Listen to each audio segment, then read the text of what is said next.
আমাদেরকে কোরআন শোনার তৌফিক দান করেছেন, আলহামদুলিল্লাহ।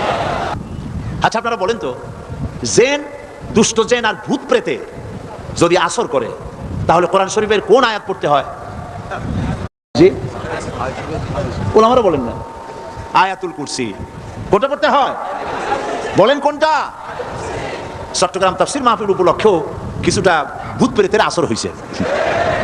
এই ভূত প্রেতের আসর থেকে রক্ষা করার জন্য সকলে আমার সাথে পড়েন যথারীতি। আউযু বিল্লাহি মিনাশ শাইতানির রাজীম। বিসমিল্লাহির রহমানির রহিম।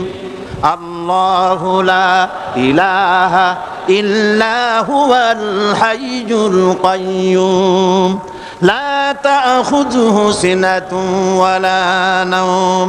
লাহু মা ফিস সামাওয়াতি ওয়া মা ফিল আরদ। মান যাল্লাযী ইয়াশফা'ু 'ইনদাহু ইল্লা বিইযনিহি। يعلم ما بين أيديهم وما خلفهم ولا يحيطون بشيء من علمه إلا بما شاء وسع كرسيه السماوات والأرض ولا يؤوده حفظهما وهو العلي العظيم. صدق الله العظيم. সবাই বলেন সাদাকাল্লাহুল আযীম। আয়াতুল কুরসি, আগে এটার অর্থ করে নেই। আল্লাহু লা ইলাহা ইল্লা হুয়াল হাইয়ুল কাইয়্যুম। আল্লাহ হচ্ছেন তিনি যিনি ছাড়া কোনো ইলাহ নাই, যিনি সার্বভৌমত্বের একমাত্র মালিক। লা তাখুযুহু সিনাতুন ওয়ালা নাওম, যাকে ঘুম এবং তন্দ্রা স্পর্শ করে না। লাহু মা ফিস সামাওয়াতি ওয়া মা ফিল আরদ, আকাশ ও জমিনে যা কিছু আছে সবই তার। মান যাল্লাযী ইয়াশফাউ ইনদাহু ইল্লা বিইযনিহি, কে আছে এমন যে তার কাছে সুপারিশ করতে পারে তার বিনা অনুমতিতে? মা বাইনা আইদিহিম ইয়ালামু মা বাইনা আইদিহিম ওয়া মা খালফাহুম, তিনি সবার অগ্র পশ্চাৎ এর সব কিছুর খবর রাখেন।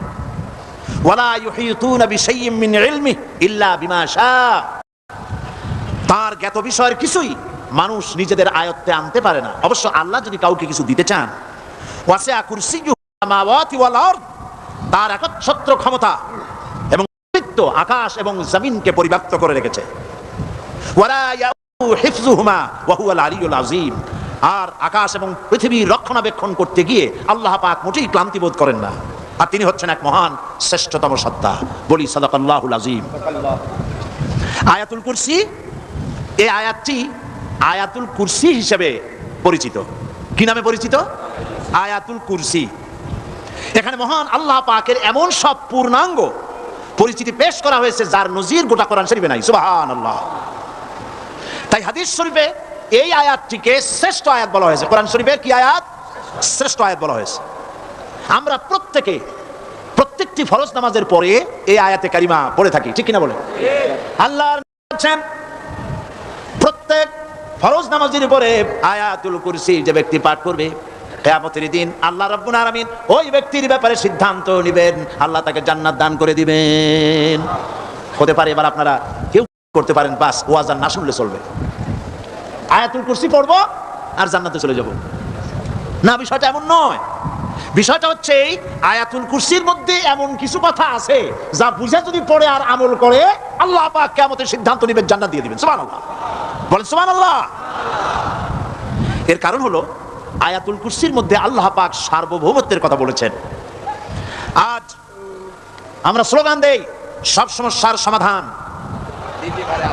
ও মাশাআল্লাহ, চট্টগ্রামের সবাই বোধহয় এই পরিচিত স্লোগানটা জানেন না। জবাব তো আপনারা জবাব দিতে পারলেন না কেন? সব সমস্যার সমাধান দেন স্লোগান আপনারাই।